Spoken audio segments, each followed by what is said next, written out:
அன்டைம்னு கூட பார்க்காம நம்மளுக்காக ஜியாங்ஜா வந்திருக்காளேன்ட்டு கூரான் ஃபீல் பண்ணி அவங்கள பார்த்துட்டு இருக்கும்போது ஜியாங்ஜாவோ அரை தூக்கத்துல இருந்து விழுறத பாக்குற கூரான், நீ எப்படி வந்த, ஹால்ல வேணா போய் தூங்குன்னு சொன்னா ஜியாங்ஜா எழுந்துக்கும் போது தவறி கூரான் மேலேயே விழுந்துடுறாங்க. ஒரே ஷைக்கு தான். அதுக்கப்புறம் ஹால்ல வந்து உட்காந்தா கூஃபாங் பரபரப்பா கூரானோட திங்ஸ் எல்லாம் பேக் பண்ணி, எப்பாடே உன் அப்பா அம்மா வர 1 மாசம் ஆகுன்ற, அது வரைக்கும் உன தினமெல்லாம் வந்து பார்த்துட்டு இருக்க முடியாது, பேசாம என் வீட்டுல வந்து தங்கிக்கன்னு கூப்பிட்டு வந்தா. ஜியாங்ஜியா ஆச்சரியமா, நீங்க என்னடா அவ்வளவு க்ளோஸ் ஃப்ரெண்ட்ஸானே கேட்க கூஃபாங், அதெல்லாம் அப்படித்தான், சரி நீ வீட்டுக்கு போறதுக்கு முன்னாடி வெளியே இருக்கிற கூரானை உள்ள அமுச்சு வச்சுட்டு போன்னு சொல்ல, இங்க வெளியே வந்து பார்த்தா கூரான் ரொம்ப ஃபீல் பண்ணிட்டு இருக்கான். அவனோட அப்பா அம்மா கூட இவனை சரியா சின்ன வயசுல இருந்து கண்டுக்கிறதே இல்ல, வேலை வேலைன்ட்டு போயிடுவாங்க. ஆனா இங்க ஸ்கூல்ல இந்த நியூ ஃப்ரெண்ட்ஸ் தான் அவனை ஃபேமிலி மாதிரி பாத்துக்கிறாங்கன்ட்டு ரொம்ப ஃபீல் பண்ணிட்டு இருக்கான். அதுக்கப்புறமா அவனோட பாட்டியும் உன்னோட வீடு மாதிரி நினைச்சு நல்லா தூங்கி எழுந்துரு, ஜுரம்லாம் காணாம போயிடும்னு சொல்ல, கூரான் தூங்கும் போது ஜியாங்ஜியா அவன் மேல விழுந்ததை நினைச்சு சிரிச்சிட்டு இருக்கான். அதை கவனிக்கிற கூஃபான், என்னடா நீ தூக்கத்துல சிரிச்சிட்டு இருக்கன்னு டாக்டர் மாதிரி அவனோட ஹார்ட் பீட்டை இவனோட காதலியே செக் பண்றான். கூரானோ, டே ஒன்னும் இல்லடா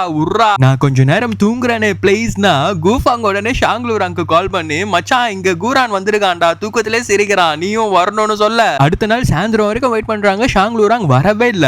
அதுக்கப்புறம் கூரான் எனக்காக கண்டிப்பா வருவான்னு சொல்லும் போது தான் ஷாங்லூராங் கரெக்டா உள்ள என்ட்ரி கொடுக்க, கூரான் என்னோட அப்பா அம்மா ரிட்டர்ன் வர வரைக்கும் நம்ம 3 பேரும் இப்படிதான் ஒன்னா தூங்க போறோம்ட்டு ஷாங்லூராங்கும் கூஃபாங் கையும் பிடிச்சி விடாம தூங்கிட்டு இருக்கான். அப்ப சம்பந்தமே இல்லாம பைத்தியம் மாதிரி யாருக்கு பெரிய பைசப்ஸ் இருக்கலாம்னு சொல்லி பார்த்துட்டு இருக்கானுங்க. அப்ப கூரானோட அப்பா அம்மா கால் பண்ணி, சாப்பிட்டியா எப்படி இருக்குன்னு கேட்கும்போது, என்னை பத்தி வருத்தப்படாதீங்க, நான் நீங்க வர வரைக்கும் கூஃபாங்கோட பாட்டி வீட்டுல ஷாங்லூராங் நாங்க எல்லாரும் ஒன்னா தான் இருக்கோம். இந்த ஸ்கூல்ல எனக்கு கிடைச்சிருக்கிறது டைம் பாஸ் ஃப்ரெண்ட்ஸ் கிடையாது, ஃபேமிலி ஃப்ரெண்ட்ஸ்னு ப்ரௌடா சொல்லிட்டு இருக்கான். இந்த மாதிரி உங்களுக்கு இருக்கிற ஃப்ரெண்ட்ஸ் எல்லாம் டைம் பாஸ் ஃப்ரெண்ட்ஸா இல்ல உங்களுக்கும் லைஃப் லாங் கூட வர வரைக்கும் ஃபேமிலி ஃப்ரெண்ட்ஸ் இருக்காங்களான்ட்டு ஒரு டபுள் செக் பண்ணிக்கங்க.